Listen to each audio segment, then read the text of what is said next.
Mehryn. I'm jealous. I'm going to get one next Kung Fu week Panda. at Energy Connect. Yeah. Kung Fu Panda, Mehryn. Kung Fu Panda. I love that I movie. want to thank everybody who joined us in Boston this week. Our friends at Yealink, our friends at Stare, my friend Scott Pecchia for driving me up there. Tyler, Ryan, Alicia, Danasy, everybody with Yealink that put on a great show for us up there. Mehryn, it was an incredible week with a lot of news, and I drove back and forth to Boston. How about yourself? I drove all over the state of Florida. I was at Crestron Masters. I was at AVI Vibe. I was all over the place too. So you and I put a lot of miles in this week, and we're ready to just bring it home. But a lot of good interaction.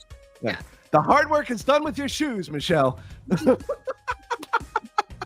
right, let's get into it.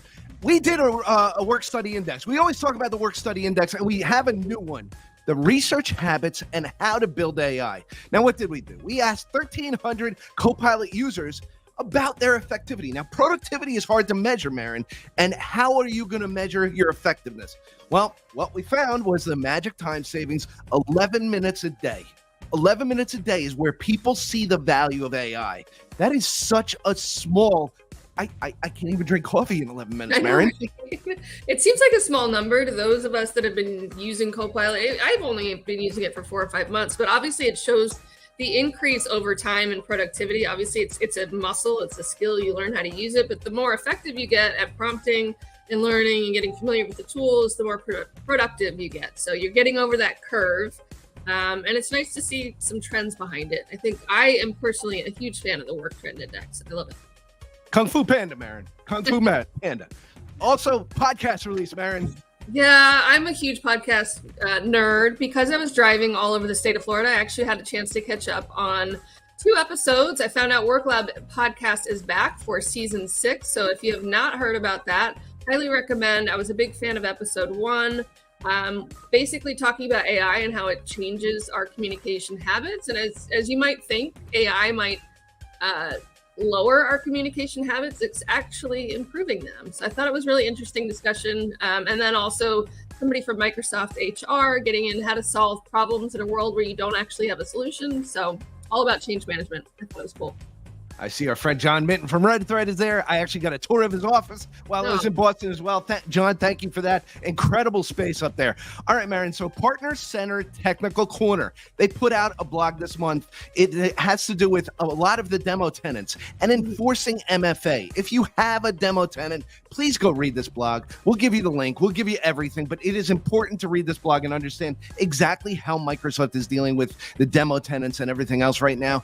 Understand it from a partner level. Understand it from a whole thing. The Partner Center is actually an incredible place to be, Mehryn. I know you and I send our partners there pretty much daily at this point. Yep, and MFA was a big topic this week. So if you have not been in the buzz, this is a great place to start. Yeah. Absolutely. Also, Mehryn, you found this as well. Yeah, this was discussed by Judson in one of our all-employee connects. They do this quarterly, but actually this is a monthly now trend where they provide real-life examples of companies that are using AI in new and different ways. So this is a list of customers that were referenced in this blog and article. I just think from a customer point of view, they love to hear what others are doing, especially competitively, potentially. So this is a great article to check out for cool examples of how they're using AI. Really great names, great places to learn and follow. Also, Mehryn, the guys at the Hive had something new for us. Yeah, I got a new term for you. Not only, if you haven't heard Matt Marzinski talk about phygital, bringing the physical and the digital world together, there's a new word and phrase that I really enjoyed. It was called Tristorm. And that image is courtesy of Microsoft Designer and myself, so you're welcome. But I like the idea of a Tristorm. I think there's a lot of people that just sort of get stuck and they're not sure how to make a decision, and you've got to just try again and iterate, just like we do with AI and prompting. So really cool new solutions coming out of the Hive. Thought it was worth a view, new blog. Yeah, it was one of the things that a lot of places that I speak at, I tell everybody the key word to everything that we're doing right now is flexibility. Everybody has to be flexible in everything that they do. Also, Mehryn, there was an article this week, Introduction to Conditional Access.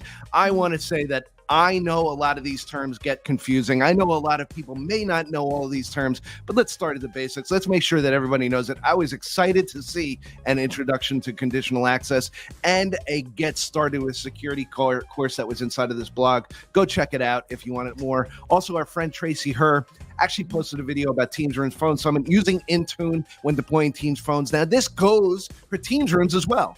That's the idea, is that we're building this whole environment for all of our systems, and she's got a great video about using Intune. Also, adoption, engagement, and improvement for apps inside of Microsoft Teams. Mehryn, a lot of our partners actually build apps surrounding Teams Rooms, and when they do, this now makes it easier for them to deploy out. Love it. And I think we were also talking about engagement across Copilot. We'll get into that next week, where we've got some cool tools to show you how usage is across all the applications within M365. But you've got a new prompt here for us. Yeah, absolutely. Actually, there's a Copilot in Microsoft Forms. Now you can actually roll out forms unbelievably easy for your customers to sort of bring in information, do what you want to do. But there was another blog post about how easy it is. Also, Mehryn, I know my channels are unbelievably populated at this point. I think I have over 300 channels that I'm subscribed to inside of Teams. Lists, not forms, correct. Lists, Michelle. So archive and restore channels. You can actually go through and archive them and not have to delete them. This was an important one because previously, if you want to get rid of them, you actually had to delete them, deleting all the information. Our friend Martin put out a new What's New with Copilot, Mehryn. We love what's new in Teams and Teams Rooms, but this is something that everybody needs to also add to their favorites, because obviously, what do we talk about every single week? Copilot. I actually managed to fit Copilot into my presentation in 45 minutes. I said Copilot 75 times, FYI. So.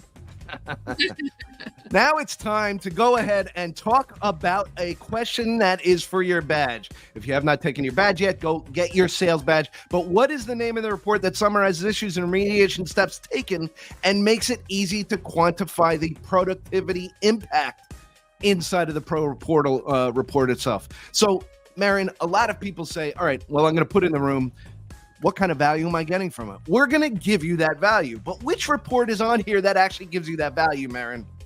I'm going to say A, because it's always A, right? It's always A. I think the 3 questions that I've actually picked out have always been A. But when you take it, it's not always going to be A, because they do change the questions. So if you have not taken your test yet, or you are in progress for taking a test, please go ahead and take it. You'll be able to actually put your badge up like all the cool kids are doing right now as well. Also, Mehryn, we talk about Copilot and prompting like a pro. There was a blog post about becoming preparing for your week with Microsoft Copilot. Yeah, I think you've got a couple good reference areas, especially if you're somebody that's demoing to a customer. You need to learn different types of prompts to sort of engage different types of audiences. So this is a good reference, but I think you've got a few more for us. So make sure you cool. Yeah, and our prompt of the week last week was exactly that, about how to prepare. Now, if you want to learn more about Copilots, our friend David Fortin actually put up top 10 Copilot videos. We'll put these links inside of the show notes as well, but 100%, there's a whole bunch of information out there. It's Copilot, Mehryn. A lot of that. And speaking of Copilot and prompting, our friend Stuart out of the UK actually gave on GitHub the ability to actually put inside of your organization something called Prompt Buddy. Now, inside of our organization, Mehryn, we've got this deployed, and it's where we share prompts, where you can go and find out more about prompts. Let's say you want to learn about, hey, I need to know about Copilot and Power Automate. What are some of the prompts that people are using? How are they actually utilizing this? It gives you a place and a repository to actually put prompts so that others can learn as well. So a really, really nice, effective tool put up by Stuart. He's got a video on how to do it, and he gives you the code to put in as well. Now, Mehryn, it is time. I know everybody's waited. Let's go to the tape and see the AI prompt of the week. What's going on, and welcome to a new episode for Prompt of the Week. This week we're going to see how your actions are lining up with your career goals. Let's jump straight into the prompt. Good morning. Please analyze fictional career plan document and summarize my goals for the week. Then look at my emails, meetings, chats, and documents from last week and analyze how my activities are helping me achieve my goals. Finally, please create an email to my boss that describes how I hit my career goals last week and use my tone of voice. A couple of things that stand out: we're grounding Copilot on the Word document that we're asking it to match it up with things that it's finding in my emails, my meetings, chats, and documents. And finally, we're asking it to create an email, not just written in any tone of voice, but my tone of voice. That's the prompt of the week. Make sure to like and subscribe, and we'll see you again next week.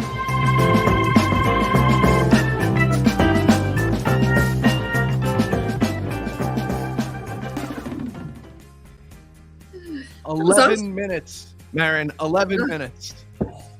Almost. It was worth it. We've had some good tips in here. Yeah. If you want to see more of those, you can go onto our YouTube channel, Teams Room Tech Talk. And that AKA. Now, I was going to put in some roadmap items. We are already at 11 minutes, so we'll skip the roadmap, Mehryn. We'll go right to the upcoming events. And what events are there to talk about? There is one next week. I will be going on Sunday. I'll be down there all week. I know I have set up a lot of meetings. I know a lot of our partners and customers are meeting with people like Ilya Bookstein, Nicole Herskowitz, and others while they're down there. We just learned that Alvin will be going as well, who is actually in charge of autopilot for Windows and getting out there. So I'm excited to see you down there, Mehryn. I know a lot of us will be there as well. And you can tune in remotely as well. So make sure you check out some of the videos on YouTube. And all of the show links every week will be at smtr.show. Make sure to go visit. And we'll have every single link up for you there. Mehryn, it's been another week, another great week of Microsoft Teams Rooms. Thank you to all our partners, everyone that surrounds us, and everybody for having a great week. We will see you at Enterprise next week. Michael, go ahead, take us out of here. Thank you for watching. Like and subscribe.